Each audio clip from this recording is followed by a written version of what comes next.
that the words of my mouth and the meditations of my heart, or the meditations of our heart, will be pleasing to you, our rock and our Redeemer. So Romans 12, we are the last 2 weeks, so I'm going to speak about Romans 12:15 this morning. Simple verse. Rejoice with those who rejoice and weep with those who weep. Next week we're going to sort of summarize where we've been over the course of this incredible chapter. And then, as Amy has said, with a theme, there's some stuff that we want to talk about and share together as family over the summer. So the next 2 Sundays we're going to wrap up Romans 12. I always hope it's helpful, but I really hope that those that have shared over the course of the last number of months, that it has been helpful. I've been really challenged. And as we think of Romans 12:15 today, this is as we started out, this is something for us together as the body to present ourselves as a living sacrifice to the Lord. And so we've reflected on that in the last number of weeks, especially from 12 verse 9, has been how this is all lived out as you're being transformed, how this is all lived out. And it feels it's got increasingly challenging, like let your love be genuine, hospitality, be inventive in that. Love those, bless those who persecute you, who make life difficult for you. This has been a real challenge of remaining righteous, right relatedness with God and with one another. And my mind was going a certain direction for this morning as I thought about the challenge to us to be a people who will weep with those who weep, rejoice with those who rejoice. And for Wednesday or Thursday, I just couldn't help but be drawn over and over again to the story of Jesus and Lazarus in John chapter 11. So if you want to follow along, I want to read a good chunk of this. I think it's good for us all to hear. I think it's good for the kids and the young people to be reminded of this incredible story, like one of the greatest miracles that Jesus performed in the raising of his friend Lazarus. A man named Lazarus was sick. He was from Bethany, the village of Mary and her sister Martha. Lazarus was sick. So the sisters sent word. Forgive me, I know it's a long chapter, so we'll just try and pick up this story as I read it here. The sisters sent word to Jesus, Lord, the one that you love is sick. And when Jesus heard this, he said, it will not end in death. No, it is for God's glory, so that God's Son may be glorified through it. Jesus loved Martha and her sister and Lazarus. Yet when he heard Lazarus was sick, he stayed 2 more days. Down to verse 11, our friend Lazarus, speaking to the disciples, has fallen asleep, but I'm going there to wake him. The disciples panic because they're going to have to go back to Bethany, and they were after Jesus. They were trying to stone Jesus the last time he was there, and they're like, if he sleeps, he'll get better. I feel like they're panicking about going back. Jesus had been speaking of his death. Verse 13 says, but his disciples thought he meant natural sleep. So then he had to tell them plainly, Lazarus is dead, and for your sake I am glad I was not there, so that you may believe, but let us go to him. And Thomas, thinking, because of what they've experienced the last time they were in Bethany, Thomas is saying, right, well, let's go, and we're going to die with him. He just assumes that's what's going to happen. Anyway, Jesus found Lazarus, verse 17, on his arrival, found that Lazarus had already been in the tomb for 4 days. Many Jews had come to Martha and Mary to comfort them in the loss of their brother. And when Martha heard that Jesus was coming, she went out to meet him. Lord, if you had been here, my brother would not have died. But I know that even now God will give whatever you ask. Your brother will rise again, Jesus said. I know he will again in the resurrection. Jesus said, I am the resurrection and the life. He who believes in me will live, even though he dies. And whoever lives and believes in me will never die. Do you believe this? Yes, Lord, she said. I believe that you're the Christ, the Son of God, who has come into the world. And then he said the same thing to Martha. And Mary reached the place, verse 32, when Mary reached the place where Jesus was and saw him, she fell at his feet. Lord, if you'd been here, my brother would not have died. Jesus saw her weeping, and the Jews who had come along with her also weeping. He was deeply moved in spirit and troubled. Where have you laid him? Come and see, Lord, they replied. And then famously, the shortest verse in the Bible, John 11:35, Jesus wept. In some ways, there's a part of me thinks that this is a shadow of what's to come, the story of Lazarus, because we too will be raised with Christ. But there's this agonizing space of time. This is an agonizing space of time between death and resurrection. That was the case in the story here. There's this agonizing space of time between death and resurrection, and in that space and in that time, Jesus weeps with Mary and Martha. And then I think I've just been conscious of that this week. Times maybe you've asked the question. Times I found myself asking the question this week, where is Jesus? And I've been drawn back to this story because in this agonizing space of time, Jesus weeps with us. In the place of our greatest suffering, in the place of our greatest challenge, I've been comforted that Jesus weeps with us. He inhabits our times of sorrow. He weeps with us. And I think that Jesus is, as I think of our world today, Jesus weeps over the world. I heard somebody reflect on this a number of years back, that our world is baptized with the tears of Jesus. His blood is holy, and we speak of his blood as evangelicals, but his tears are holy. His tears are holy. And in this agonizing space of time, Jesus weeps with us. And in some ways, it feels confusing as I go back to the story, because Jesus is so assured, he is so confident. I'm reminded of this as I go back to this story of how he is fully God and he is fully human. As we see him fully God, we see that he knows what's about to come. We're told several times he knows that Lazarus is going to be raised from the dead. He knows that this is going to result in his resurrection, but he's also fully human. And in his humanity, he weeps with those who weep. We see him, like we could go all over the place in the Gospels, and sees him in his fully divine as he walks on water, but also we see him fully human as he is weary at the well and is thirsty and needs something to drink. He knows that he is going to raise Lazarus, but he weeps with us in our pain. He has said, he has declared that he is the resurrection and the life, but he shares our sorrows. And we live in a world, and I've found myself weirdly at times comforted by the fact that we live in a world that Jesus has wept over. He is, as prophesied by Isaiah, he is acquainted with grief. And I've just found myself grateful for the story of Lazarus and his resurrection, and I'll come back and reflect on that in a moment.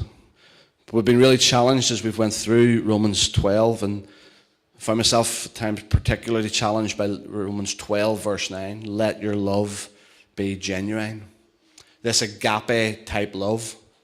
And as we reflected briefly on this love, it was an intelligent love that is purposely directed towards the needs of another. That's what genuine love looks like. It's intelligent, it's intentional, it's purposely directed towards the needs of others. And so the challenge, I think, of these verses, and I'm grateful, I am not saying this as some sort of like false humility or self-deprecation, but there's people in this room who live this out remarkably well and have more authority to speak on this than I do. But people who love with others in their present emotions is, for me, a beautiful sign of genuine love. Genuine love that will care to enter, like truly care to enter into the state of the mind of someone who is grieving, to enter into the state of the mind with somebody who is mourning in their situation. That is genuine love. It is purposefully directed towards the needs of others. Because sometimes within the church, I think Maybe everybody can be guilty of this, but oftentimes within the church I think we can be guilty of, I know I can be guilty of, if someone is sad or someone is weeping, our temptation is to cheer them up, try and get them to cheer up, denying the reality of their emotions. I've been guilty of that, to try and dump platitudes and promises of people, denying the reality of where they are at. See, Jesus knew what he was going to do. Jesus could have loaded Mary and Martha and the mourners with all of these platitudes and all of these promises, which would have been true, which would have been right. But Jesus chooses in this moment, in this short window, to weep as they wept. He didn't deny the reality of where people were at. Something within him was moved deeply to love genuinely, to be with others, to love with others in their present emotion. He has modeled for us perfectly what it is to participate in people's grieving, to participate in their pain by grieving with them, not dumping pious platitudes, as I've said, and promises about God's love, but actually incarnate God's love for them so they are not alone in their pain. I suppose that it's sometimes easier to put stuff into practice whenever you're learning it as you go. But I have the privilege, and it wasn't always this week that I felt the privilege, because I felt like so much of my week was dominated by anger and disappointment. But I recognized the privilege I had to sit with 5 Somali boys this week, and in some ways I've nothing to offer. No platitude, no pat on the back, no cheer up was going to be worth it as I sat with these young men. But there's something about being able to sit with them as genuinely as I possibly could, and almost participate with them, to participate in their pain by grieving with them, by sitting with them, and that's been a gift and a privilege to try and incarnate God's love for them so they are not alone. And again, people are doing that and have been doing that beautifully. There's something about rejoicing, or something about weeping with those who weep, that we're able to identify with each other as fallible human beings. I love how Paul starts out his letter in Romans 1, verse 12, or verse 1, or chapter 1. And when it gets to verse 12, he's almost given us his heart and his intention for this letter, when he says that you may be mutually encouraged by each other's faith. And I think that's what then Paul goes on to challenge us with and talk about. And I think here, as we think about what it is to mourn with those who mourn, to weep with those who weep, we're identifying as fallible human beings, and we sit with each other and we encourage each other as mutually encouraged by each other's faith, mutually encouraged by each other's journey. The truth is, we can't be them. I don't know if it's always helpful. I'm not an expert, but it certainly wouldn't have been helpful for me to try and say to the boys this week, I understand what you're going through. It would not have been helpful, because I can't be them, but I can certainly be with them. That's the case for all of us. That everybody's journey, everybody's pain, everybody's weeping looks different, and you can't be that person, and I'm not sure it's helpful to even try and do that. But I do think it is really helpful that you be with them, and the reality is that it involves commitment.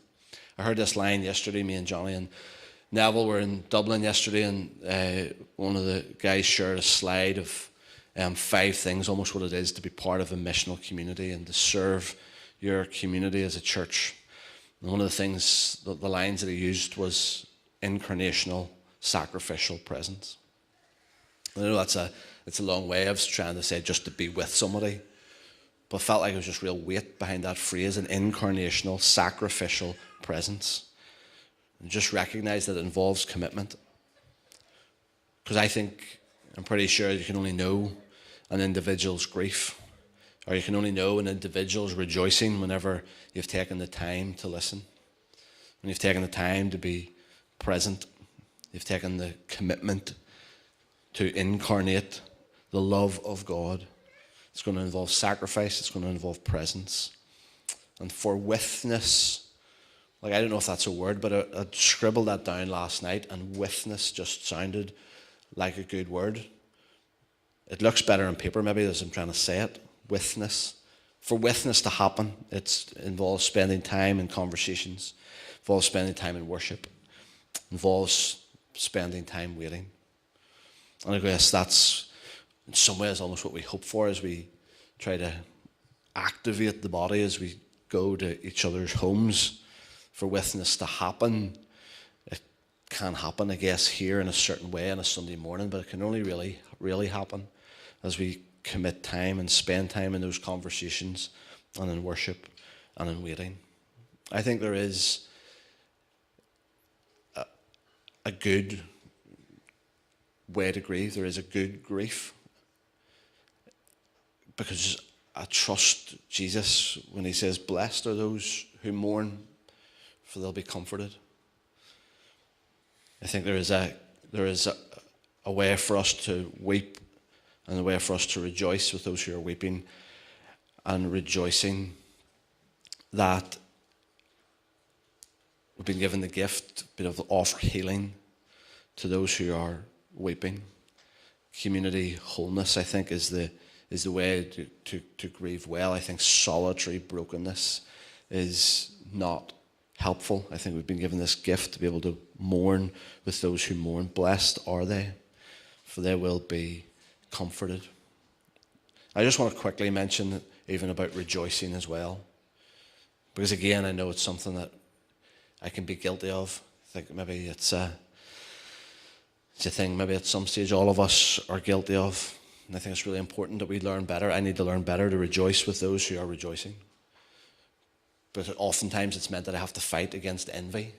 I have to fight against comparison, which is a real thing for me. And relationships can maybe be marred, or they can be fractured, because instead of rejoicing with, we can so quickly wonder, possibly even resent why some good things that others are experiencing don't always come to us.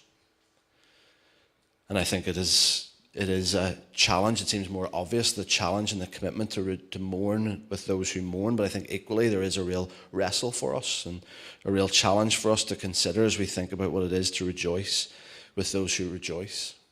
I hate the thought, I hate the times that I see any sort of competitive spirit raise up in me that is competitive against a brother or sister in another church, or even those that you could be journeying with. And I think it is a real thing. We can be better at rejoicing with those who rejoice, celebrating their wins, celebrating the good things that have come their way. And just to close this out, I'm asked myself the question the last 2 or 3 weeks. This is the privilege of sharing with the guys over in Cara around justice, and provoked again by the idea of is my heart broken by the things that break the heart of God. And I'm definitely not saying that we should go around like moping all the time, like heads down, weary, heavy laden. But maybe we do need to be shaken up a wee bit out of our complacency. Shaken a wee bit out of our complacency in order to grow in our care for the hurting, for the grieving, for the mourning. And I think to share the Father's grieving heart, even in a small way, helps us experience more clearly his genuine love for us, his infinite love for us, and his genuine, infinite love for the world. And I know this, I cannot see it on my own. I cannot see the Father's grieving heart. I cannot experience it alone. I need the Christian community. I need you all to help me incarnate it for me, for us. I love John 11, verse 36, that as people watched Jesus weep, as they watched him weep with those who wept, they observed that. And the statement they made in response to it was, look how much he loved them. And I just love that that would be the said of us as we consider the challenge of what it is to commit ourselves to genuine love, to loving people well, to weeping with those who weep. That people would look on and say, look how much they love one another. That's what Jesus modeled for us, and that's what the reflection on a community looking on was able to conclude. And I love that they would be able to conclude that about us. Look how they loved. Look how much they loved. And so when it comes to this idea of weeping and rejoicing, we need a God who is going to restore all things. We rejoice in that. We need a God who is going to restore all things. But we also need a God who will weep with us. And we see it as he's fully God and he's fully human. He is going to restore all things, but he is also going to weep with us. See, if we only have a God who is going to restore all things, then in the midst of the times when it's hard and there's suffering and there's mourning, then we're left alone. And if we only have a God who weeps with us, then what hope do we have for the future? We weep with those who weep, and we rejoice with those who rejoice. As we mourn, we identify as fallible human beings, but as we rejoice, we bring a hope that faith brings to our life. If we only have the rejoicing, if we only have the rejoicing and speaking about the hope and the joy that is to come, then we can easily lose touch, I think, with human reality. But equally again, if we only mourn, if we only identify as fallible human beings, then we can easily lose our hope of what's to come. And so I think these two things are paired intentionally. That we rejoice with those who rejoice, we mourn with those who mourn, and we need them both. We need a God who is going to restore all things, and he is. And we need a God